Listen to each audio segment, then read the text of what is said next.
nous représentons la mission locale ce matin. Je disais tout à l'heure que nous étions très contents d'être là avec vous parce que nous trouvons que c'est une excellente initiative. Cette initiative sort d'un collectif de jeunes. Nous adhérons fortement.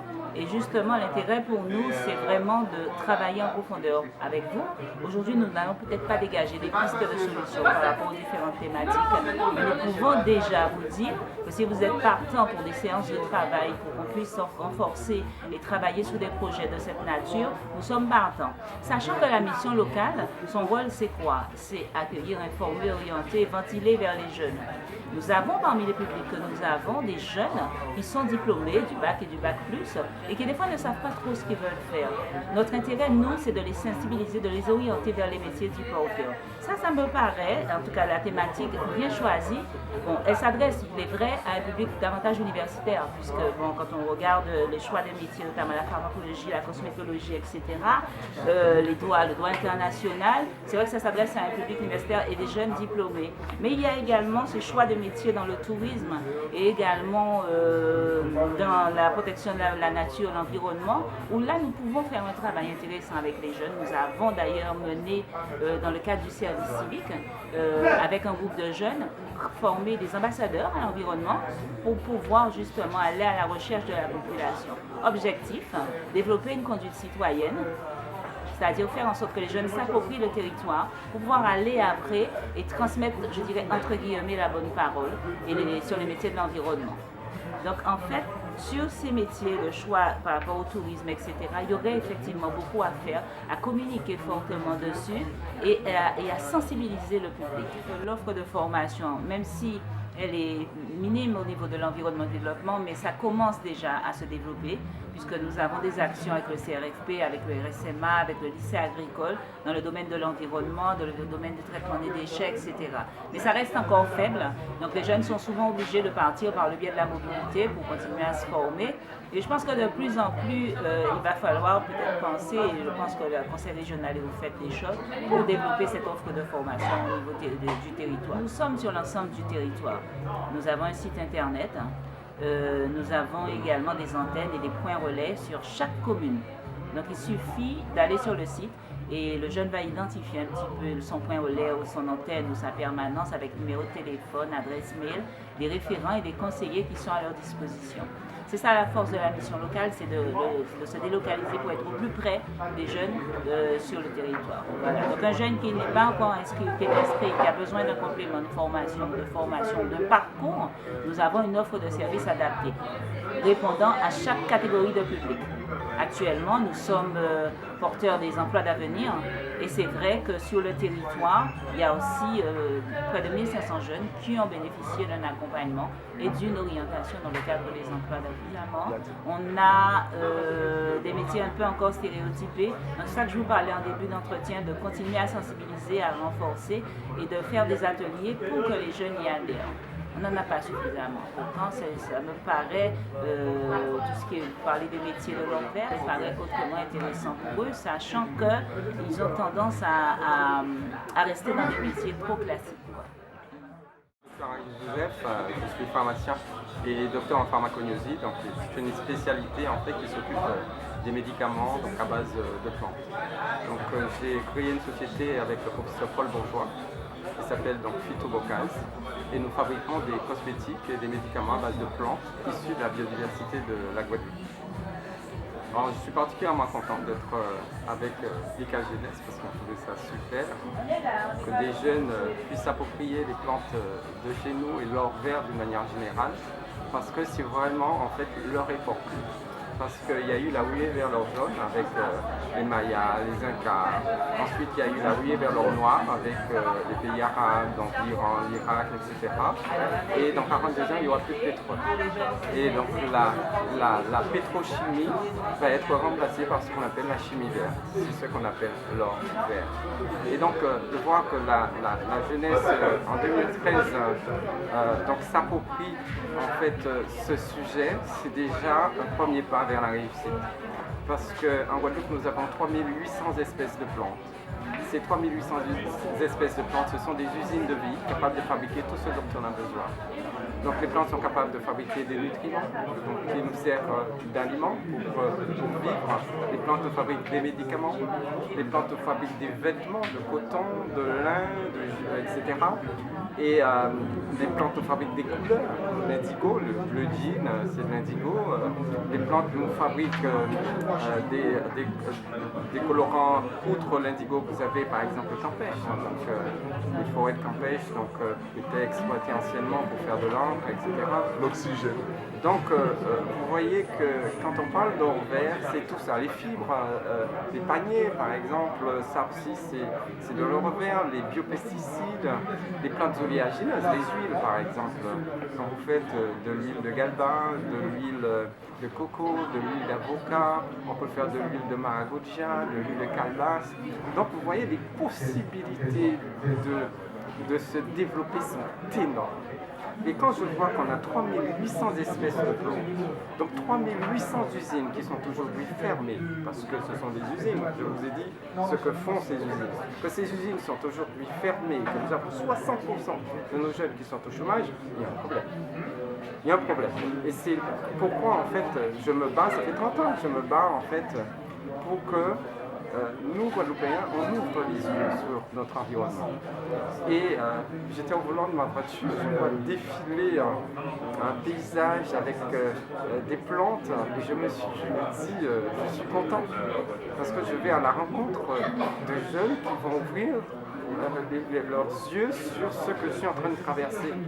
Et donc, ils vont chercher leur emploi là où il faut, c'est-à-dire dans la proximité. Parce qu'aujourd'hui, on est en train d'importer un tas de modèles qui viennent de l'extérieur et on abandonne nos propres richesses. Donc ce n'est pas normal. Donc le fait de s'approprier les richesses de notre environnement, donc on va s'enrichir. Il faut arrêter d'importer des modèles qui nous appauvrissent. Il faut aller vers des modèles qui vont nous enrichir. Ça, c'est ma devise et ça, je l'ai compris. Je suis pharmacien. Je gagnais très bien ma vie donc à la pharmacie de la place Alastair. J'aurais pu rester dans ma pharmacie, et vieillir et mourir dans ma pharmacie. J'ai vendu ma pharmacie. Parce que pour moi, la santé de demain sera dans leur verre, pas dans les pharmacies.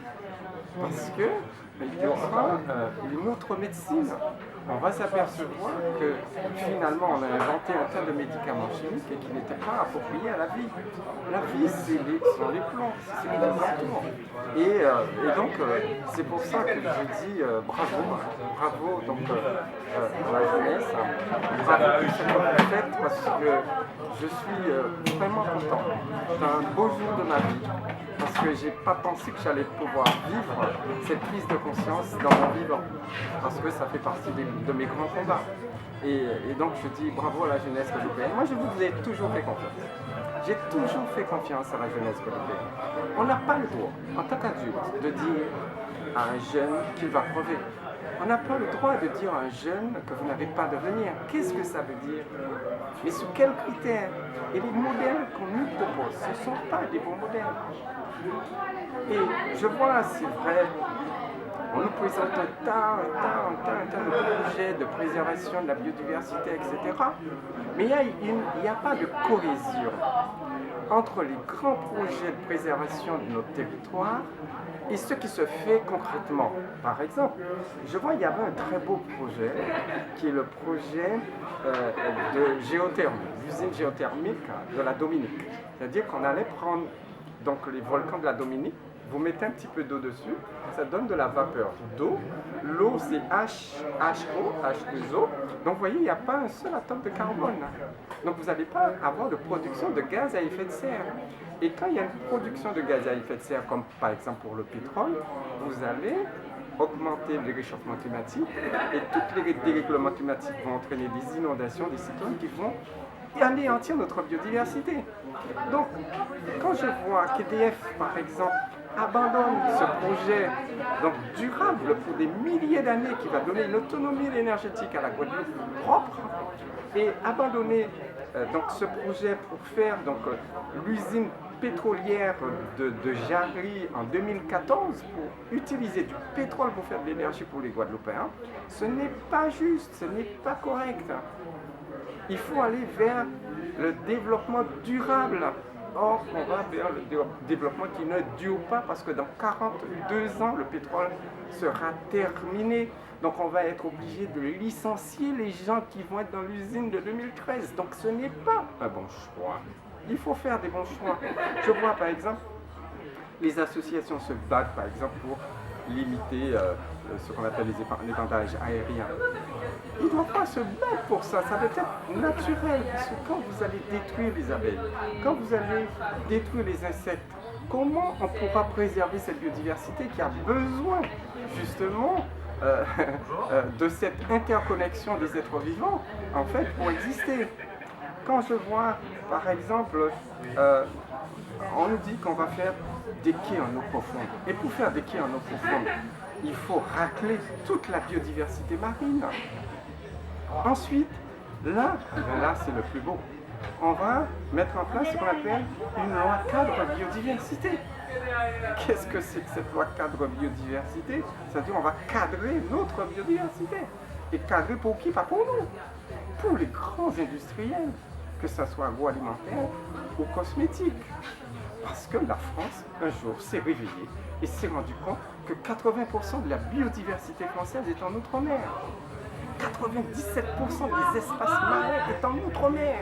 On nous fait croire que nous sommes une charge pour la France. Mais c'est faux. On a une chance pour la France. La France demain ne pourra pas exister sans outre-mer. Et il faut que cette jeunesse guadeloupéenne puisse prendre cette conscience du pouvoir qu'ils ont en termes de richesse de la France de demain. Par exemple, la mer, par exemple, 97% des espaces. Donc, c'est un boulevard d'opportunités, alors qu'on n'a même pas encore commencé à exploiter les 3800 espèces de plantes qui sont sur la Terre. Donc, vous voyez, le problème de chômage qu'on nous fait vivre, donc, hop, on dit stop. Maintenant, ouvrons nos yeux.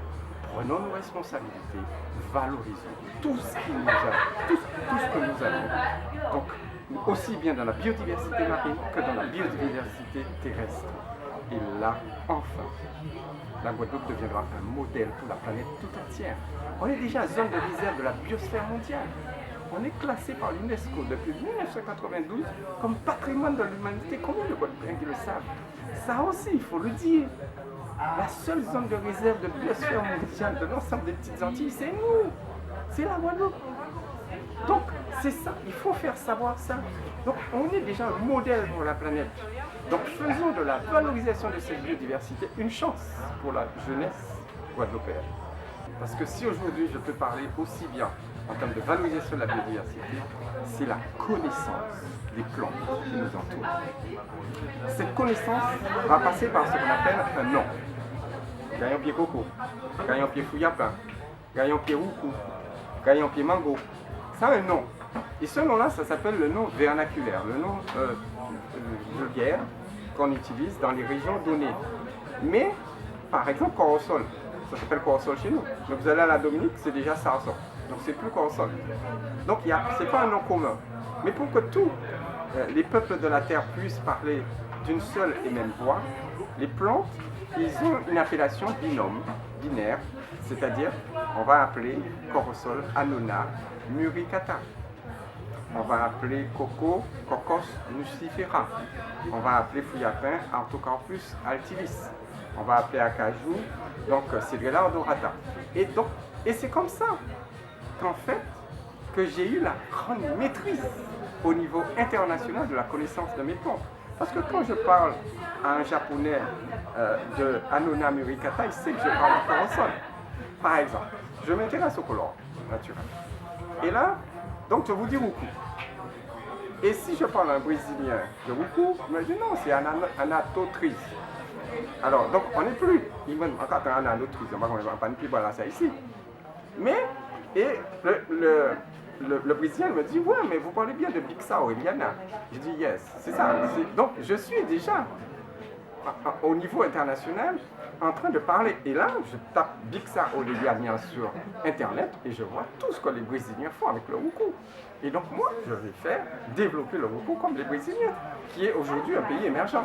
Donc, La première chose à faire, c'est de créer une école de botanique tropicale. Depuis tout petit, depuis coupé préparatoire. Cocos nucifera. Donc les enfants commencent à s'habituer avec le coco, les noms scientifiques des plantes. Et quand ils sont bons, ils vont avoir la connaissance de la totalité des plantes qui les entourent, mais du point de vue scientifique. Ça, c'est la première chose.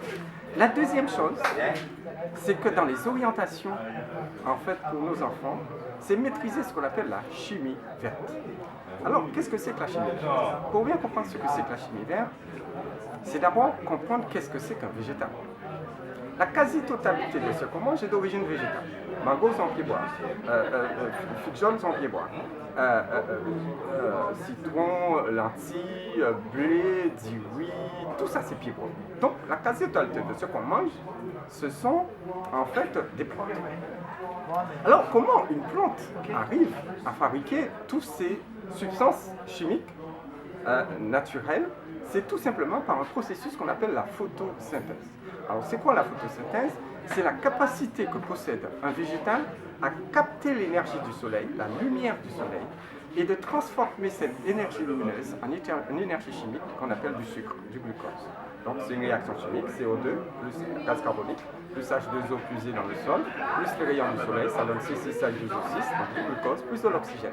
Donc vous voyez, déjà la plante est l'unique être vivant sur cette planète Terre qui est capable de fabriquer de l'énergie en produisant de l'oxygène. Nous, la seule chose qu'on sait faire, c'est ça. Je respire de l'oxygène, je rejette du gaz carbonique. Donc vous voyez, nous on est des pollueurs de la planète, alors que les plantes vont assainir la planète. En plus, on va prendre ce bois qu'a fabriqué la plante, qui a macéré pendant des milliers d'années et qui a donné une pâte avec de l'eau, donc ça a donné une pâte noirâtre qu'on appelle le pétrole. Mais c'est les arbres du Jurassique qui ont pourri dans la mer, de l'époque du Jurassique. Ensuite, vous le laissez macérer dans de la terre, ça vous donne du charbon. Donc, et le charbon, vous allez faire l'usine bac à charbon. Mais en fin de compte, à l'origine, c'était des arbres. Donc, vous voyez déjà que les plantes, c'est la base.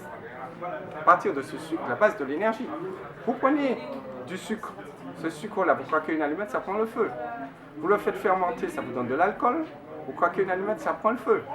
Vous prenez du bois, vous faites du charbon de bois, vous croquez une allumette, ça fait du feu. Donc vous voyez que le sucre, c'est déjà de l'énergie.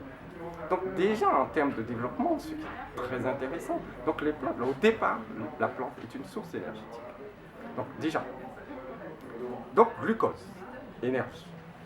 Mais ce glucose, en fait, va partir dans des voies chimiques qui vont donner tout ce dont on en a besoin. Ça va donner déjà les nutriments. Pour vivre, on a besoin de protéines, on a besoin de glucides, on a besoin de lipides, on a besoin de vitamines et d'oligo-éléments. Mais tous ces éléments sont fabriqués à partir du glucose. Ensuite, les plantes vont fabriquer des alcaloïdes, plein d'autres substances qu'on appelle des médicaments. Aujourd'hui, la morphine, qui est l'antidouleur le plus puissant au monde, eh c'est tiré du pavot, qui est une plante. Donc, vous voyez que la plante, déjà, nous donne de l'énergie, nous donne des nutriments, des aliments, nous donne nos médicaments. Ensuite, ça nous donne nos vêtements. Donc, ça nous donne nos huiles. Les huiles sont des lubrifiants. Les huiles, on peut faire du savon. Vous faites la saponification des lipides. Ça vous donne du savon. Avec les savons, vous vous nettoyez. Vous pouvez faire des dentifrices. Plein de choses. Donc, déjà, à partir de toutes ces... Vous pouvez faire des colorants, en fait, tout ce que je viens de dire. Donc, vous voyez, déjà, il faudrait que nos enfants aient ce qu'on appelle des connaissances en chimie. Donc, ensuite, quand on aura donc, cette maîtrise botanique, cette maîtrise de la chimie, maintenant, il faut qu'on ait des acteurs de ce développement économique. Et ces acteurs de développement économique, ça sera les métiers de valorisation de cette biodiversité. Donc, il faudrait que nos enfants s'orientent vers plein de choses. Par exemple, on peut prendre le cuir. Donc, vous avez au moule, on est en train de jeter les peaux. Alors, au lieu de les jeter, on prend les peaux. Et ensuite, on va tanner le cuir. Et pour tanner le cuir, on a besoin de tanins. Et les tanins se trouvent dans les poillons. ça se trouve dans les palétuviers. Donc vous tannez le cuir, et le tannage du cuir, c'est le rendre imputrescible. Et quand il est imputrescible, on pourra faire des chaussures qui ne vont pas pourrir dans l'eau. Et à ce moment-là, on pourra les colorer aussi, avec des campèches, avec de l'indigo, toutes sortes de colorants. Vous voyez, donc les perspectives sont énormes.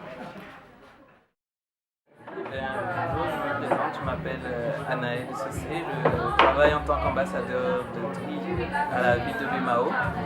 Et donc j'ai entendu parler de ce Bika Jeunesse à la radio en fait. Donc je me suis dit, en tant que jeune, ça m'intéresse de participer, d'autant plus que mes études ont été orientées plus ou moins dans tout ce qui est biodiversité, énergie renouvelable, etc. Donc le thème de l'Orvers, ça me parle. Et par rapport aux différentes thématiques développées, alors moi, en termes je pense que c'est effectivement de bons thèmes. Après, donc pour tout ce qui est industrie, là, je trouve que la difficulté qu'on a aujourd'hui en Guadeloupe, c'est plus par rapport à la formation technique pointue. C'est-à-dire, il y a une partie qui est au niveau connaissance, ça va très bien, mais après, dès qu'il faut aller dans le concret, dans la partie technique, là, on a encore un peu de chemin à faire, bien que en fait, ça se fait plus ou moins bien à un certain niveau, genre technicien, etc.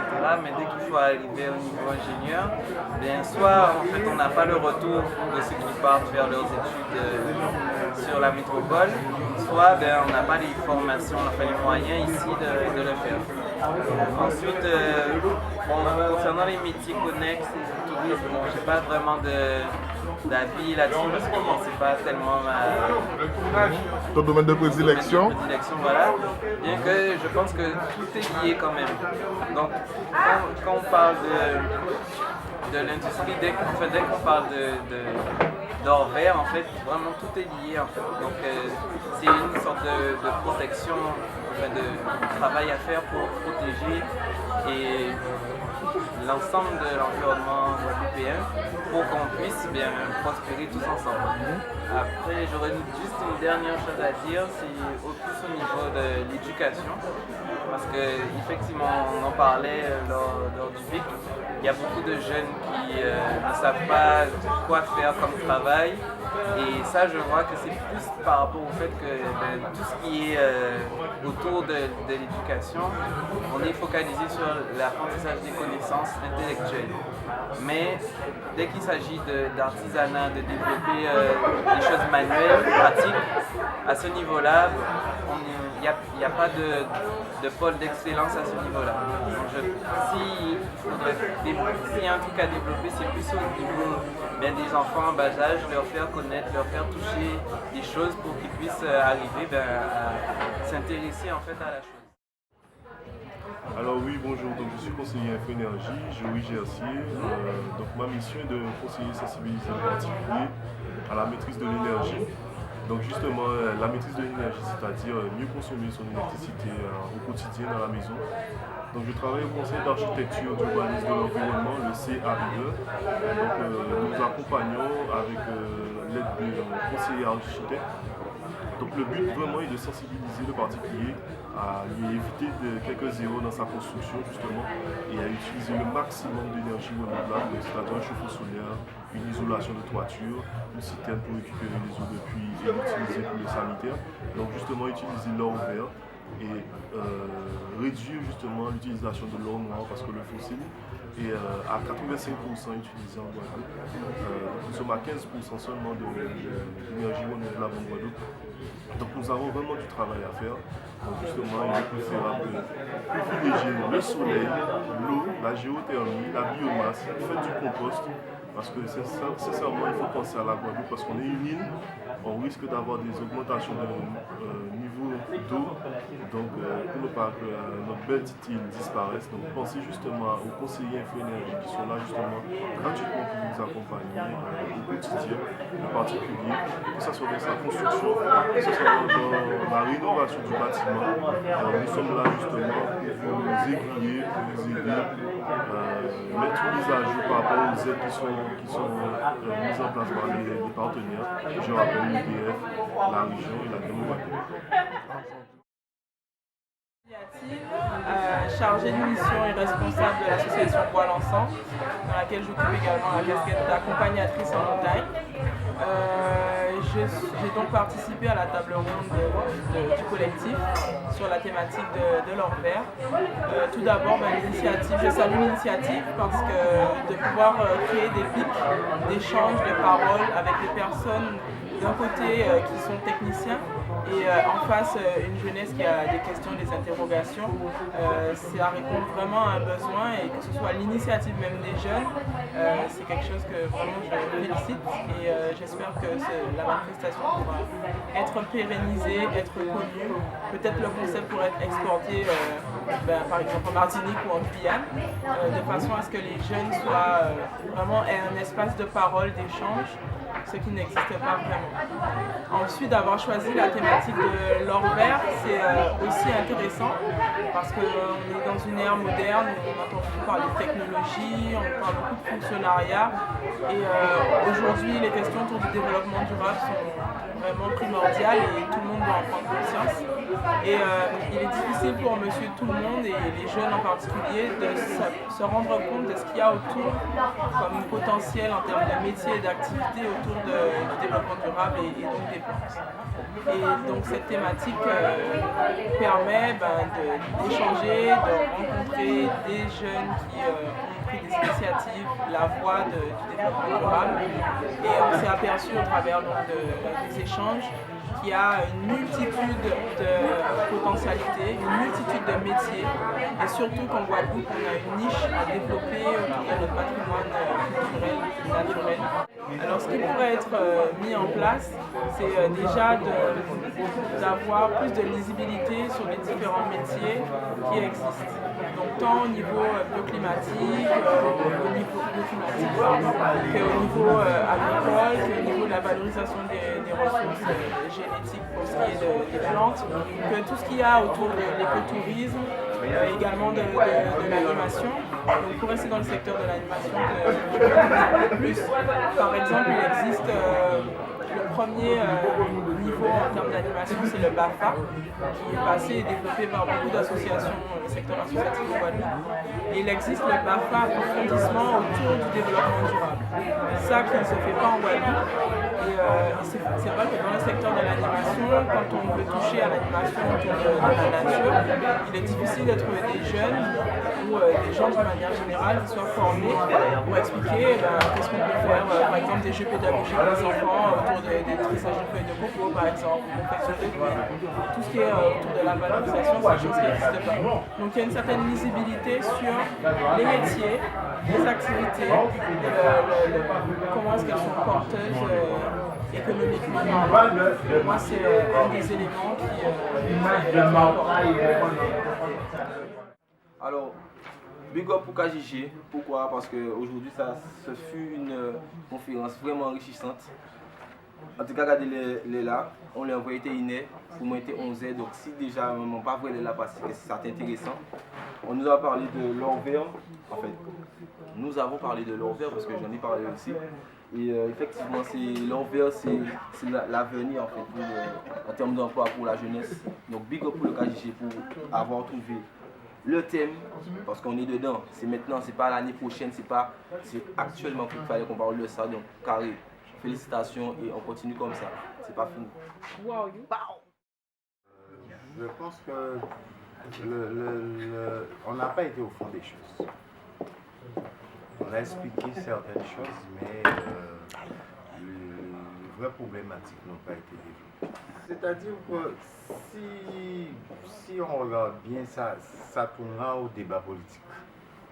Parce que dans tout ça, ça a été dit à plusieurs reprises, question de finances, de budget, ce genre de choses. Donc ça retournera sur un plan politique, qui fait quoi et puis tout ça. Donc c'est pour ça que les vraies problématiques n'ont pas été développées. Déjà, sortir du contexte de dire que vous, ce sont les jeunes, parce que vous êtes catalogué en tant que jeune, ça veut dire que bon, vous êtes dans un cadre bien fermé, quoi, incompétence, ne veut pas savoir ce qu'il veut, il y a tout ça dans ça. Donc, vous êtes citoyen, vous êtes majeur, vous avez le choix de faire des trucs dans le pays. Donc, vous cataloguez comme jeune, je trouve que c'est un peu... le mot n'est pas bien choisi. Parce que quand j'ai regardé l'affiche, il y a quelque chose qui m'a interpellé. De 18 à 25 ans, jeune. Mais après 25 ans, c'est quoi? C'est encore un autre cadre. Donc, je n'ai pas bien compris le thème jeune. Donc, Cédric Coutelier, donc je suis producteur biologique en production de vanille en système agroforestier. Je fais ça depuis 2008. Donc tout en agriculture bio, donc pas de produits. C'est des concessions qui appartiennent à l'ONF, donc avec un cahier des charges qui est très strict. Ce qui m'a poussé à aller vers l'agriculture biologique. Comme ça, du coup, ça me permet de valoriser mes produits. Donc ça, c'est ma partie, mon premier métier. Mon deuxième métier, c'est de la formation professionnelle. Et donc je forme des gens en partenariat avec l'ONF, notamment sur mon cœur de métier qui est l'agroforesterie. Et il se trouve que là, cette année, suite à des éditions où on a formé beaucoup de jeunes avec plutôt un profil ouvrier agricole en agroforesterie, là on nous a demandé, les financeurs de la formation nous ont demandé à ce qu'on propose la formation à des porteurs de projets en installation. Donc je fais un appel à tous les gens qui souhaiteraient, qui seraient intéressés pour une installation en agroécologie et en système agroforestier. La formation débute au mois de mars 2014. Et donc on aura deux sites, un site sud Basse-Terre avec un autre collègue et puis moi qui interviendra sur le nord Basse-Terre et puis peut-être un peu là pour les gens de la Grande Terre, de Bémao, etc. Je me présente, Citadel Kevin. Alors, je trouve que c'est une bonne initiative, une super journée, beaucoup de choses ont été dites, beaucoup d'intervenants, des choses très intéressantes à refaire, vraiment à refaire. Hors vert, oui, comme son nom l'indique, l'or, tout ce qui est or, c'est attrayant et je pense que c'est un thème auquel il faudra qu'on s'intéresse de plus en plus et qui aura de plus en plus de poids dans les années à venir. J'ai pu voir qu'il y avait beaucoup de jeunes qui étaient en mouvement, donc ça fait toujours plaisir. Du positif au niveau des jeunes, on n'en entend pas beaucoup, donc très intéressant. Et malheureusement, pas trop de jeunes présents, beaucoup d'intervenants, beaucoup d'expériences ont été racontées, et pas beaucoup d'oreilles jeunes étaient là pour les écouter. Moi, en tant qu'enseignant, puisque je suis enseignant, j'aurais souhaité que cette petite action se fasse régulièrement et que ce soit à la portée des écoliers, des collégiens et des lycéens, de façon à ce qu'ils voient que les choses avancent, que la Guadeloupe n'est pas derrière à ne rien faire et qu'il y a des gens qui sont là pour la faire avancer, pour faire en sorte qu'elle soit autonome. L'organisation, c'était carré, c'était du début jusqu'à la fin, autant dans la mise en place, dans le programme, dans les intervenants. Voilà, tout était carré, ça fait plaisir à voir, parce que ça aussi, c'est pas toujours évident. Ouais.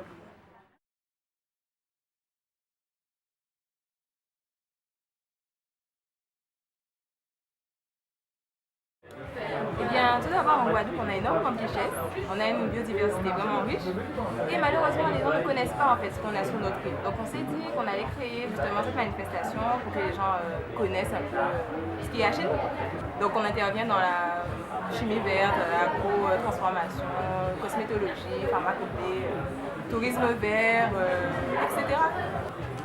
Eh bien, il y a eu beaucoup d'interventions de qualité. On a eu le docteur Henri Joseph, on a eu des avocats, on a eu des entrepreneurs, des étudiants. Donc, ils ont un peu parlé de leur parcours.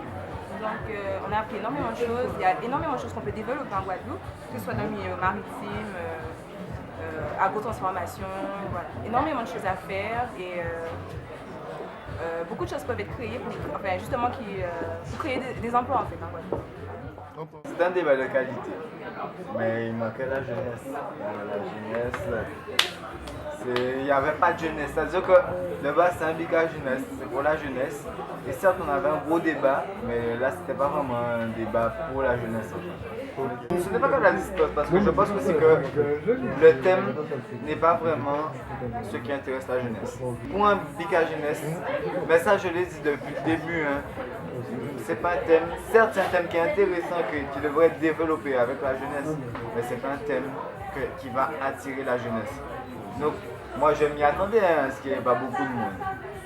Je m'y attendais, mais maintenant on se nourrit de, je ne vais pas dire, c'est pas une défaite vraiment, mais on se nourrit, c'est pas une erreur non plus, mais on va se nourrir de nos flops en fait, tu vois, de l'expérience, c'est-à-dire qu'on va comprendre déjà que l'histoire de décentraliser, c'est fini. Il y a eu un gros problème de communication parce qu'il y avait des puces qui passaient quasiment dans toute la boîte.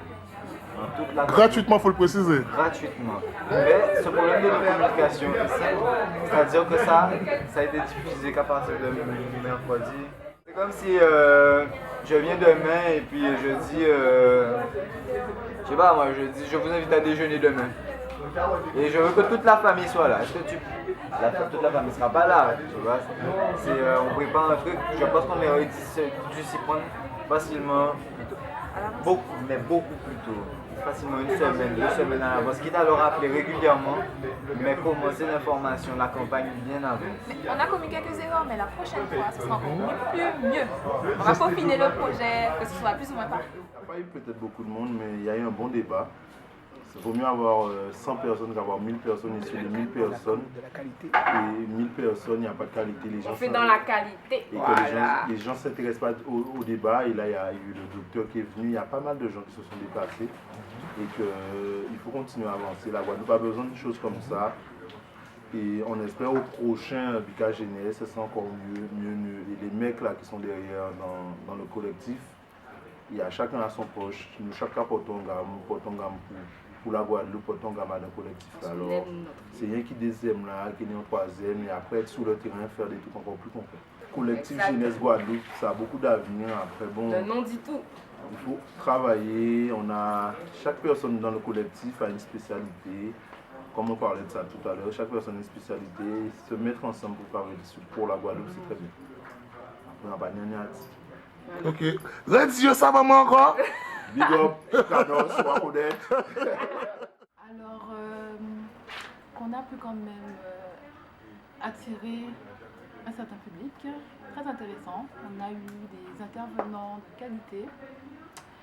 Et ouais, surtout les intervenants de qualité, et peut-être que c'est un premier pas pour faire avancer la Guadeloupe et montrer aux jeunes que c'est pas non, mais qu'on ne peut pas tous travailler dans un bureau, qu'on ne peut pas tous être professeur, et qu'il n'y a pas de sous-métier. Qu'il n'y a pas de sous-métier, que la richesse de la Guadeloupe est encore dans la terre, et encore dans la mer.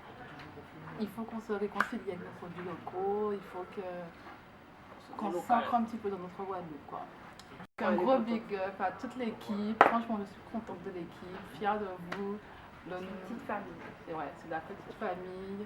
Bravo à Xavier pour la KJG Box qui nous a rejoints. Soleil là. Ouais, sous le soleil, le pauvre. Franchement, toute l'équipe qui était présente très tôt, 6h, 6h30, 7h. C'est une bonne équipe. Merci à tous et on se revoit bientôt. Radio, ça va moi encore? On se revoit bientôt. Boum.